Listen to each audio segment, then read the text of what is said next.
Welcome to Math with Mrs. Bibb. Today we will be learning about polynomial functions.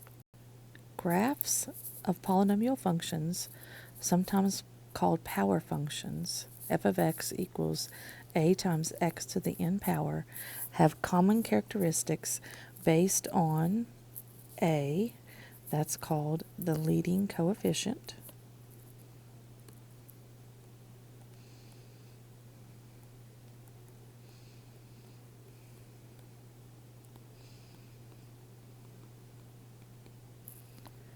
and n, that's called your degree.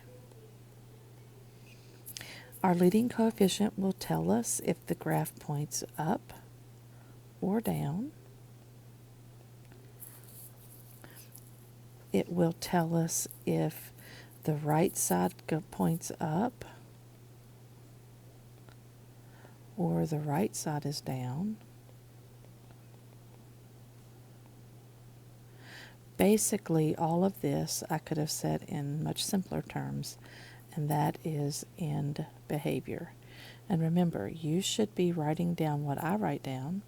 So when I check these notes, I should see all those words written down.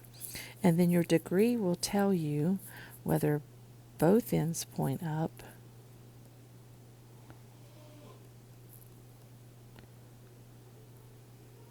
or down, or if the ends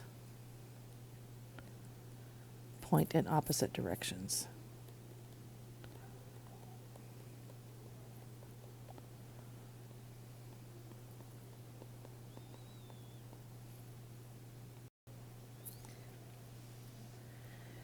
Example 1. Using f of x equals negative 2x cubed and using the leading coefficient degree and state the domain and range. That is not worded very well.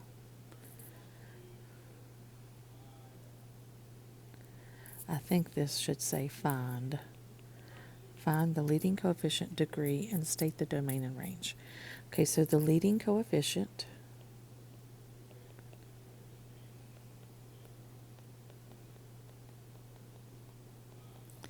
is negative 2. The degree is 3, which is an odd degree. Odd degree functions, if you'll write this on the side somewhere, odd degree functions, their ends point in opposite directions.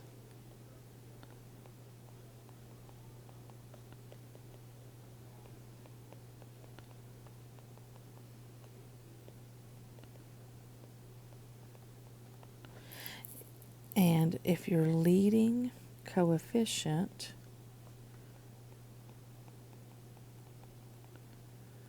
is positive, then the ends will look like this.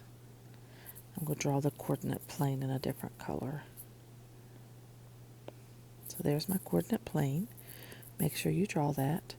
And the ends point in opposite directions with the right side pointing up and the left side pointing down. Right side pointing up, left side pointing down. If your leading coefficient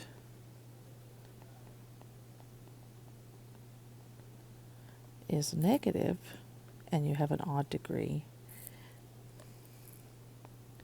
it will be the opposite. Your left side will point up and your right side will point down, which will help us with our domain and range. And let me do even degree. I know this one is odd, but let me write out even degree for us. So for our even degree function, maybe I can do that here. I hope I can squeeze it. Hopefully you left space too to squeeze it in there. So if it's an even degree function, the ends point in the same direction.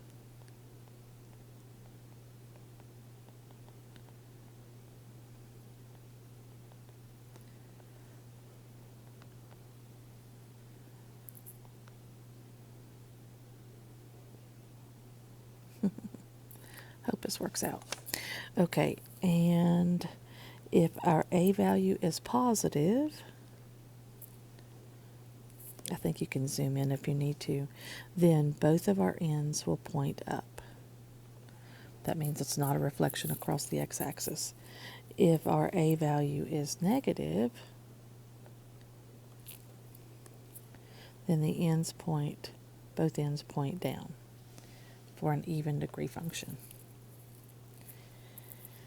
Okay, so for the next one, state the domain and the range. So the domain, let's talk about what that will look like.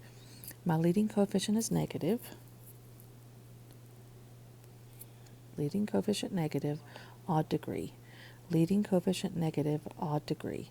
So how far left or right would this graph open? Well, hopefully you can tell that it's going to open forever to the left and forever to the right. So that would be negative infinity to positive infinity. And then for our range, how far up and down does this graph go?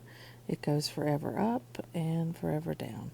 So that one is also negative infinity to positive infinity for the domain and the range. Okay, moving on to the next one. A polynomial in one variable is always written in, I believe the textbook said standard form.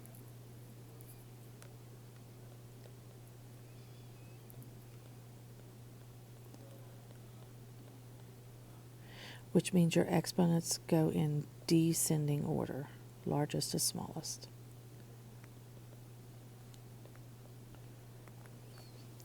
Exponents are positive integers, which means you cannot have a variable in the denominator.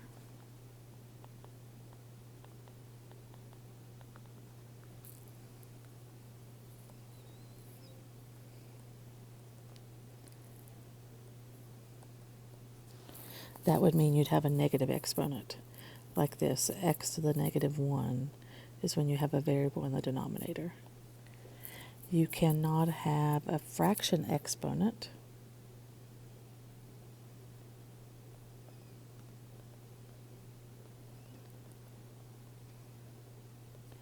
like this. That means you have the square root of x. You'll often hear that said as you can't have a variable under a radical to be a polynomial in one variable. I think that's all the stipulations. If we have more, we'll add more later on, but that's all for now. And then the degree of a function actually tells you what the end behavior looks like.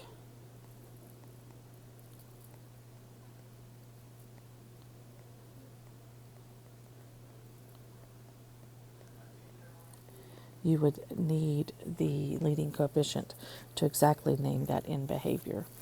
And then there are some polynomials that you need to know. That would be a constant function. That means that you have no x. For example, y equals 3. That's a constant function.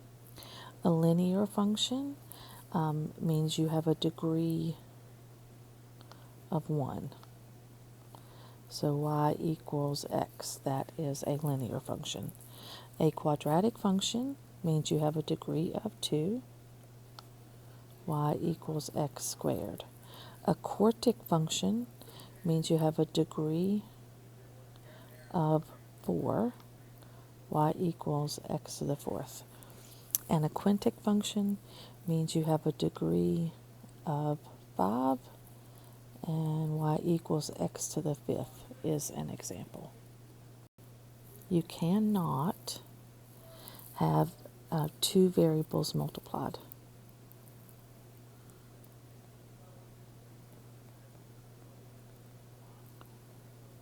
That's not a polynomial in one variable. And that, for example, means x times y. You cannot have x times y. So for these problems, we're going to state the degree, leading coefficient, of each polynomial in one variable. Okay, let's do that. If it is, because there may be some that's not a polynomial in one variable. And I just thought of something we need to add to that list over there.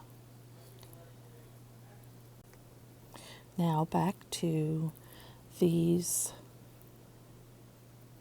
polynomials, hopefully in one variable. We're going to check to see first, before we do what it asks, if these are polynomials in one variable. So let's check that. Letter A, is there one variable there? Yes. X is my variable, and it has all positive exponents, so that is a polynomial in one variable. Letter B, is that a polynomial in one variable? X is my only variable. You could also have Y, but we're focusing on X. X is my variable, and the only degree there I have is positive. For letter C, this one is not a polynomial in one variable, and that is because X and Y are being multiplied. So please write that down. You have enough space there to write that. So I don't have to name the degree and the leading coefficient because it's not a polynomial in one variable. Then for letter D, is that a polynomial in one variable? Yes, it is. So I will name the degree and the leading coefficient of that. And then for letter E, is that a polynomial in one variable? So looking at it, I can see that this makes it not a polynomial in one variable. So not a polynomial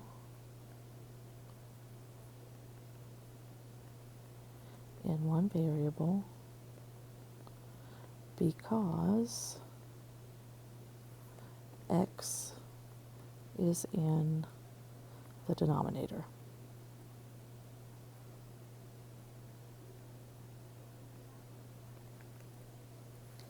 Which means, with X in the denominator, that means you have a negative exponent. And that makes it not a polynomial in one variable. So this one, we do not have to name the degree and the leading coefficient. So I'm going to put degree and leading coefficient. I will do that on all of these.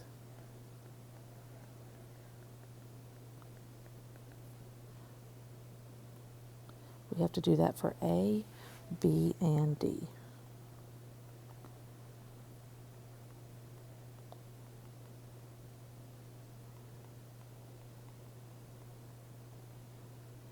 Remember, your degree is the largest exponent, and your leading coefficient is the coefficient that's in the front. Okay, for letter A, the degree is 4. That's the largest exponent. And the leading coefficient is the coefficient that is with the variable with the degree. So 2 is my leading coefficient. And then for the second one, letter B, the largest exponent is 3, so my degree is 3, and the leading coefficient is 7 because that's the coefficient that's with the variable with the largest exponent, or with the degree. So 3 was the degree, and 7 is my leading coefficient. And then for letter D, my largest exponent is 5. And then the coefficient that's with that term that has a degree of 5 is 1. So my degree is 5, and my leading coefficient is 1. Hopefully I've left enough room on your paper that you'll be able to do this next thing for me. I never thought about it when I was typing your notes. I want to name the end behavior for all of those that were a polynomial in one variable.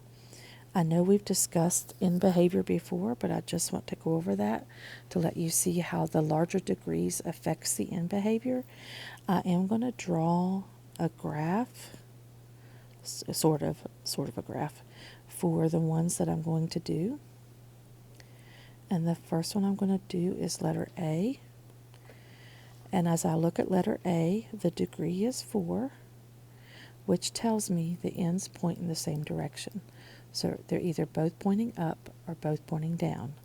The leading coefficient of positive 2 then tells me that my ends point up.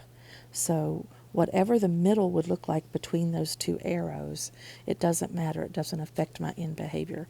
But both ends will point up. So my end behavior is, as x approaches infinity, y will also approach infinity, and I'll put f of x there. As x approaches negative infinity, y will also approach positive infinity. So let's go write that. So my end behavior, as x approaches positive infinity, y approaches positive infinity. This means the end's going up. As x approaches negative infinity, y approaches positive infinity. So again, to reiterate, this tells me both my ends are pointing up. Now let's look at the second one. Well, I want to do B and D. That's what I should have said. I want to do B and D. You'll see the reason why I can do B and D at the same time. If you look at the degree of both B and D, those are odd degree polynomials, which means that their ends behave in the same way despite any numbers that are there. The ends of the graph will behave the same way. Odd degree functions, the ends point in opposite directions. And the leading coefficient then tells me what happens with those ends. Since my leading coefficients are both positive, then I know that the right end points up and the left end points down.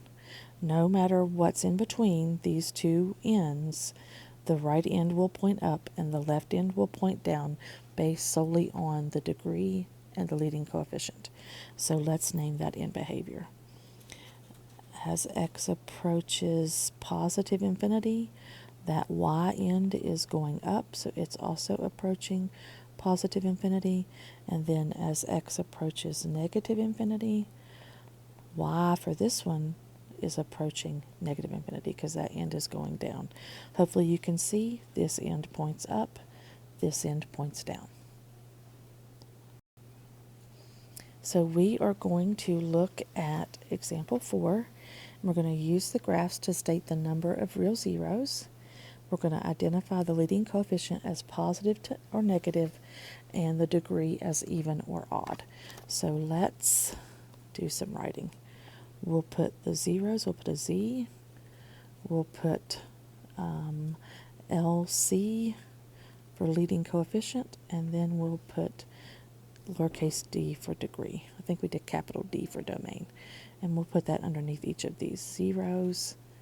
Make sure you know that that's what we're putting them there for, zeros, leading coefficient, and the degree. We'll do that for each of these zeros, leading coefficient, and degree, zeros, leading coefficient, degree.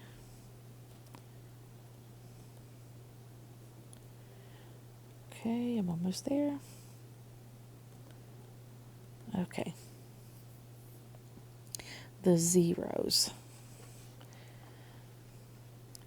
For this one, for the first one, it crosses, remember the zeros, let's write that out.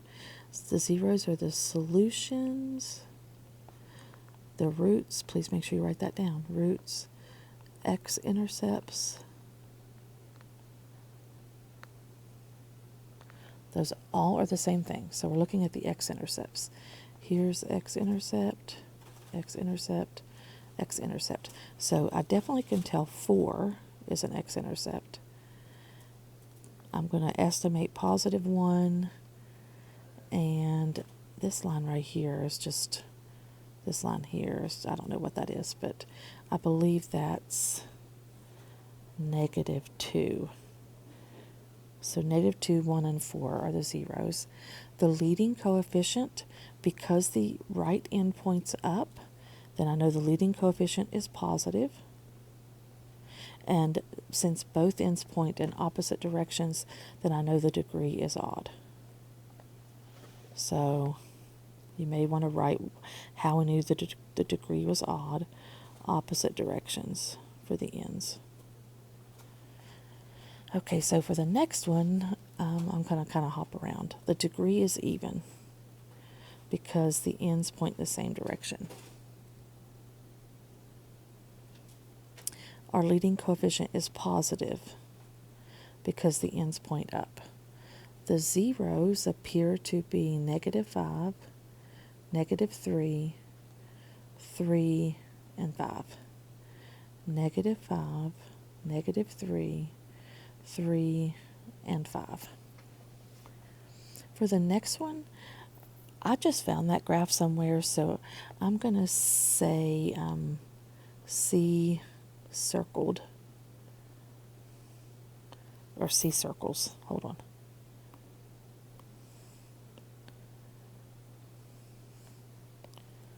C circles, because we don't have any way to measure or see exactly where it crosses. So it crosses there, and I believe it only crosses here. I don't think it crosses, let me trace that. I don't think it crosses here or here.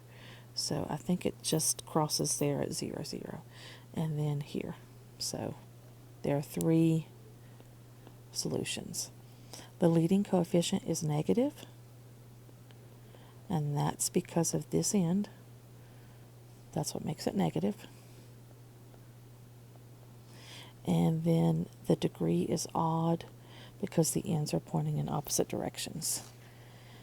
For the next one, the zeros appear to be negative 1, negative 1/2, 1 and 2.